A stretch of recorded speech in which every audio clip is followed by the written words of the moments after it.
Thank you for the care, that endless care, that selfless care you gave me. I'm thinking of the care. On July the 5th, 1948, at Park Hospital in Manchester, the Labour Health Secretary Nyron Bevan announced the birth of the NHS. 65 years later, the Conservative-led coalition tried to kill it off in 2012 by introducing a new Health and Social Care Act. In the 65 years of its life, it has been subjected to at least 34 government-commissioned reports, white papers and acts. That's more than one every 2 years. So what can you do when 220 Lords and MPs, all with private healthcare company connections, to their eternal shame, vote through the 2012 Health and Social Care Act?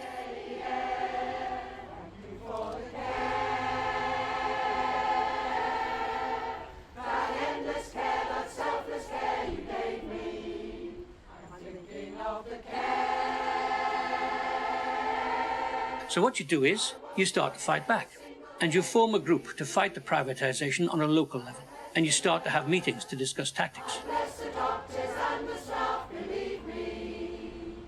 And you find allies. You're with me every single day, believe me.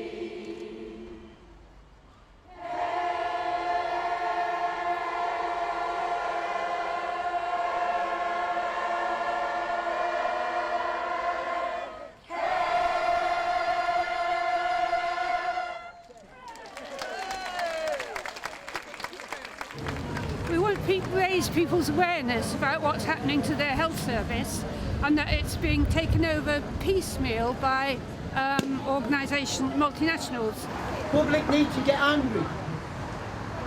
They're selling your NHS.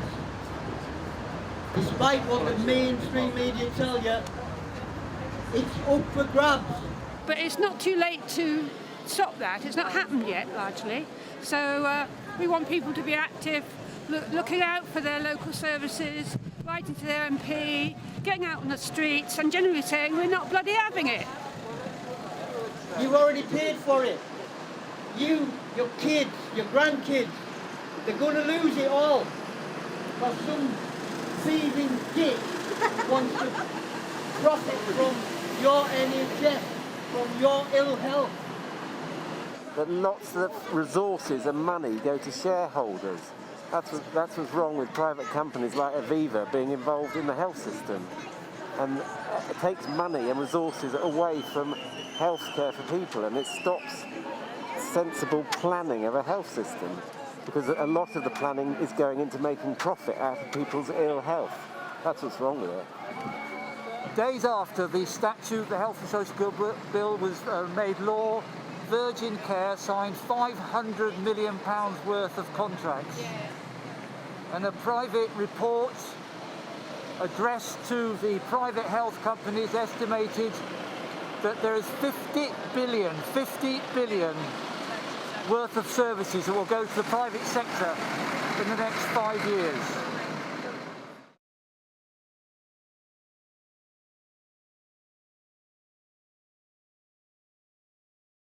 Turning the NHS from a system where decisions are made through interaction between commissioners and providers,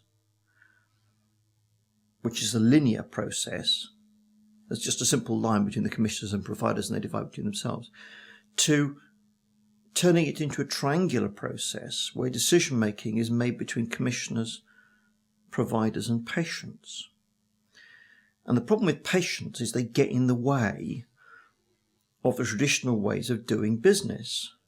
Well, obviously, as with any committee, you've got the amateurs and the professionals, and the same thing happens with any democratic system. Apart from the GPs aren't elected, but the permanent officers sort of put forward options and try to steer the choice in the best way possible, and the GPs make decisions, and the officers, being very obsequious in public, go back to their offices and completely cuss off the amateurs and making these stupid decisions.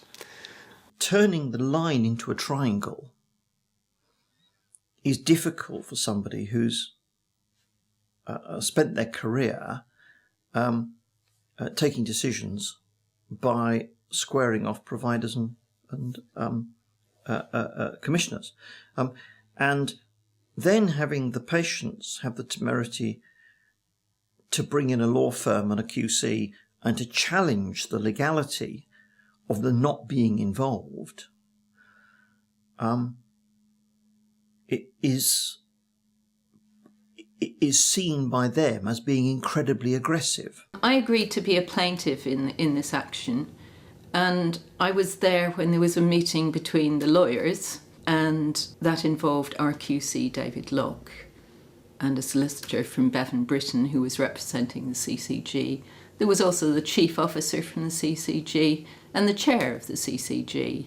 What was quite extraordinary was that David started by asking them the question, you took a decision in 2012 to draw up arrangements for involving the public in your decision making. Have you actually done this? And there was a deafening silence. It was perfectly obvious they hadn't. And yet they tried to argue that this wasn't necessary, and they went on for a very long time arguing every tiny detail before they finally complied with the order which we obtained. The interesting question that your case threw up is, if you don't do it by way of legal challenge, how do you do it? Because what was absolutely clear is your initial attempts to persuade them properly to engage, to turn the line into a triangle, were unsuccessful unless and until you brought in the heavy legal artillery. And all we can hope is that local campaigns up and down the country manage to engage with CCGs without the need to bring in the heavy legal artillery. We obtained what's called a by consent order. In other words, we didn't go to court. And in some ways that's a pity, because if we'd gone to court, that would have set a clear legal precedent. But I'm really pleased to be doing this interview because I think people need to know that there is legislation requiring CCGs to involve the public and patients in their decision making, and groups around the country can do the same thing if they have similar problems to what we were facing in Bristol. If there was a High Court judgment, that would clearly guide our decisions.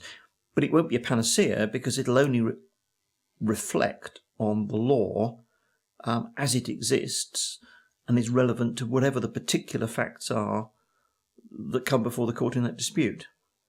I think we're going to have to continue to watch what the CCG does to make sure it does involve the public as required by the court order. And I'm particularly concerned about this because there is a real push to privatise NHS services at the moment, and people need to know what's going on.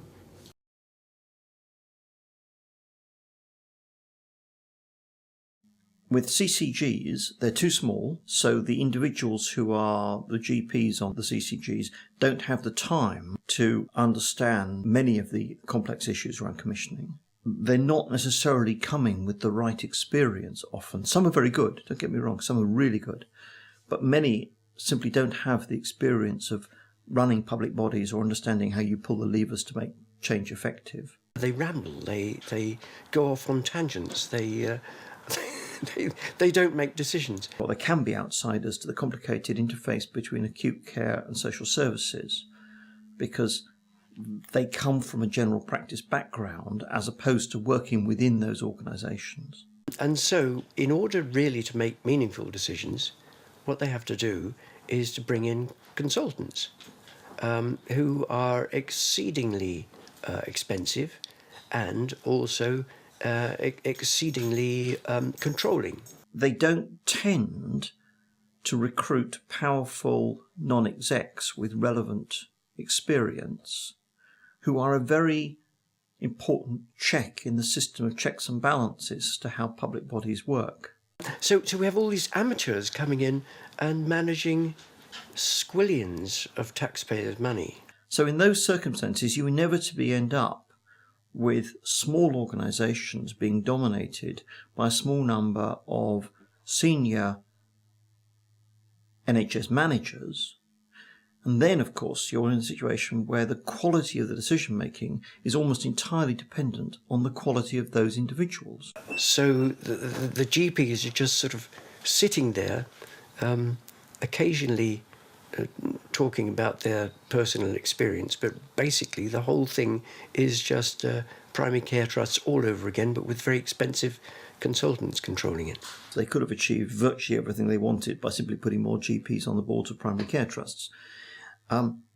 We're all paying the price for it because the organisational restructuring has left a less efficient NHS. I mean, there are far too many clinical commissioning groups, and they're all now in competition with each other or not getting on, and they can't run integrated care because, for example, where I am in Worcestershire, we have 3 clinical commissioning groups, 1 local authority, and 2 provider trusts, all for a population of 500,000. It's crazy.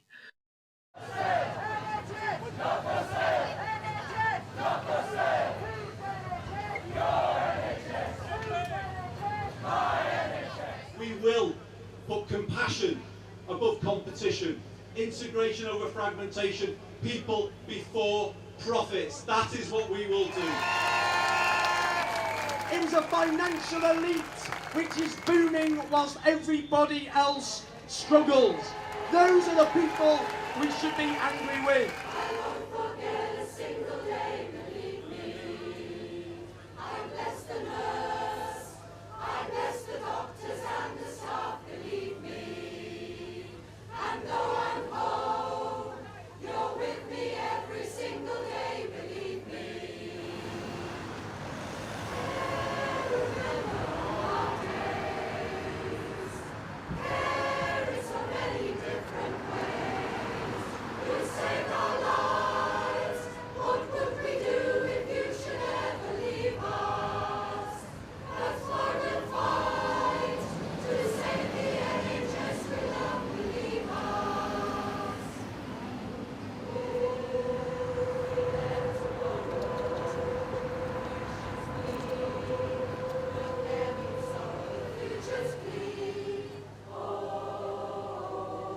My situation at the moment is of a huge concern for the mental health services. I experience them as struggling, which means that not only are the patients experiencing sort of a lesser service than they need and want, but that their families are distressed by the huge struggle to get services that they need for their loved ones. Emerson's Green is like a little hospital, and it appears to be an NHS hospital. So patients get referred to it by their GP in an ordinary sort of way, but in fact it's run by a profit-making company. Because Emerson's Green is run by a private company, Care UK, that means they're taking a profit out of the service. In the last 3 years they made over £7 million. The accelerated story of the last, say, 3-4 years was with the closure of 50% of the acute admission beds that service the population of the Bristol area. Shortly after the commissioning of the new Callington Road Hospital, which is a PFI building.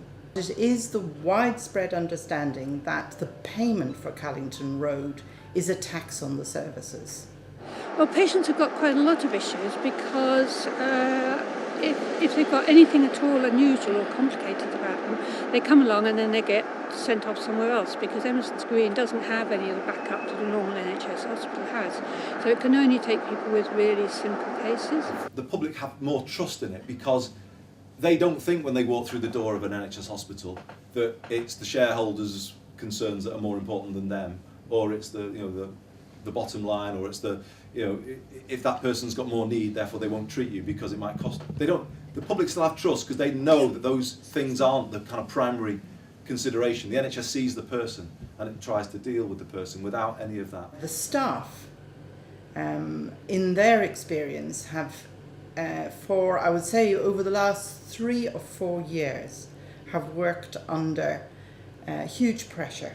One of the staff from the Bristol Royal Infirmary, if somebody was there, they might remember, when she was saying that as part of the discussions that were going on with staff, it wasn't just about pay, They were trying to up their week from 37-hour week to a 39-hour week, and they were going to say, well, we're going to impose this. You know, we want you all down to work 39 hours. And I remember this. I think she was an A&E nurse, wasn't she? Nodding there.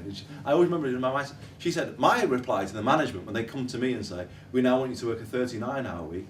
I say, brilliant. Okay, I'll sign up to that. Because I'm currently working 43-hour week. And I do that just because I do that, because I go the extra mile. People hardly ever manage to contain their work within the hours that they're paid for. So they're arriving early, they're leaving late, they're not having breaks. This is not good for people's experience of being at work, and it's not good for service users either. There are lessons to be learnt from the private sector about efficiencies. Equally, there is a measure of public sector ethos where many people in the public sector go the extra mile for patients in a way they wouldn't go in the private sector. And if people don't understand that people give more of themselves because it's the NHS, because it's people, not profits, then there's no hope for Westminster, is there? If people don't get that and they don't basically understand the mentality and what motivates the people who work in the NHS. And I think for too long that has been completely misunderstood by these kind of wonks and think tanks in London who just say, oh, we need more markets, we need more competition, you know, everything needs to be broken down in that way. They completely misunderstand this thing, the people who work in it, and what motivates them. We've been working first of all with the CCG to try and get them to work towards making this an NHS facility, not a private facility. This hasn't been easy. The CCG are under a lot of pressure from the government to make it private. So we've also been doing a lot of work on the street, in communities, raising awareness, writing letters, generally trying to let people around here know what's happening, because mostly people have no idea what's happening here. Most of the changes that have been introduced have no logic except for fund saving. And if you go to a model that's about, you know, markets, contracts, in the end people start working to contracts, and in the end you get less than the sum of the parts.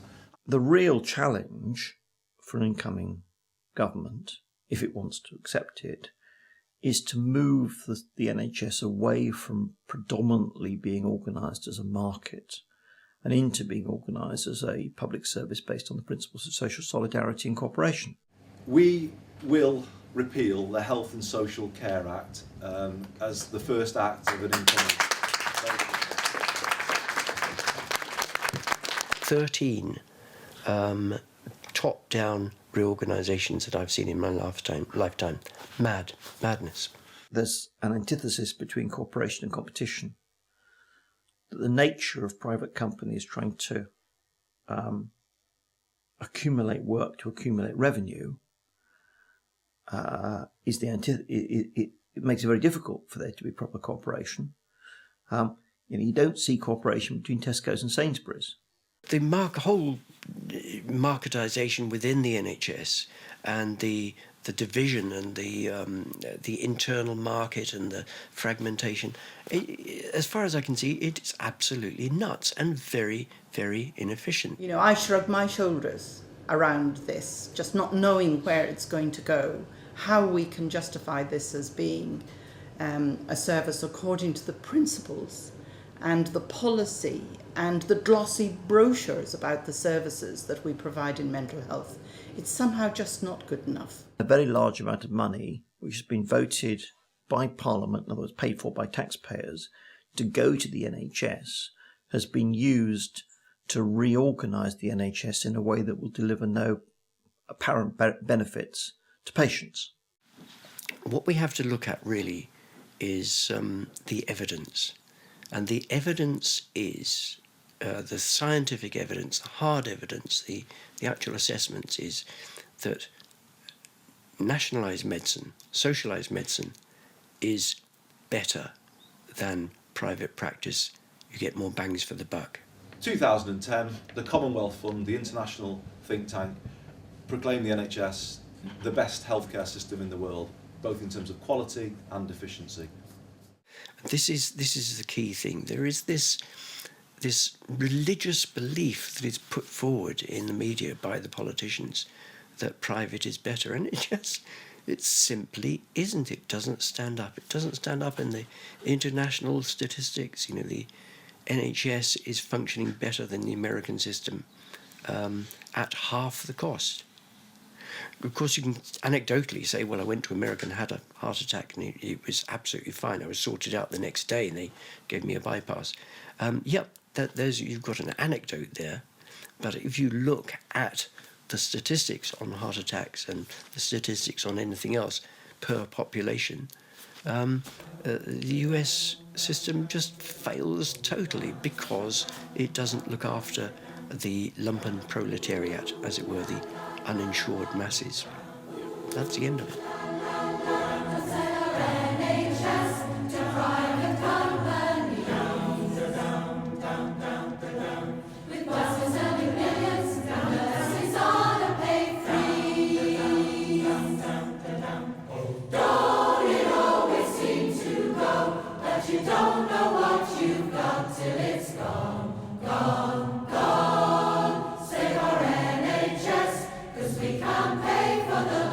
The thing that I'm most pleased about is that we've created one of the largest and most effective local campaigning groups in the country, which is able to do a whole variety of things, including regular street stalls, street demonstrations, taking the local clinical commissioning group to court successfully, and mobilising 64 local GPs to sign a letter to the clinical commissioning group about better clinical services and better contracts for those services.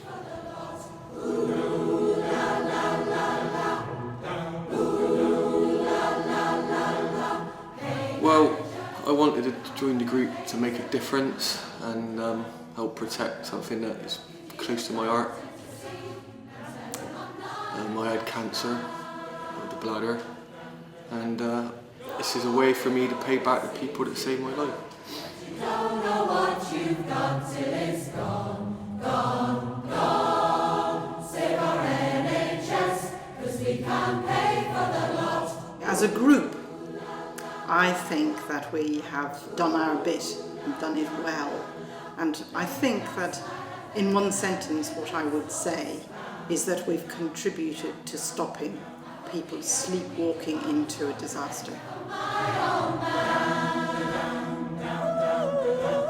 Don't it always seem to go, that you don't know what you've got till it's gone, gone, gone. I think we've helped to raise awareness of what's happening to the NHS, and that's good.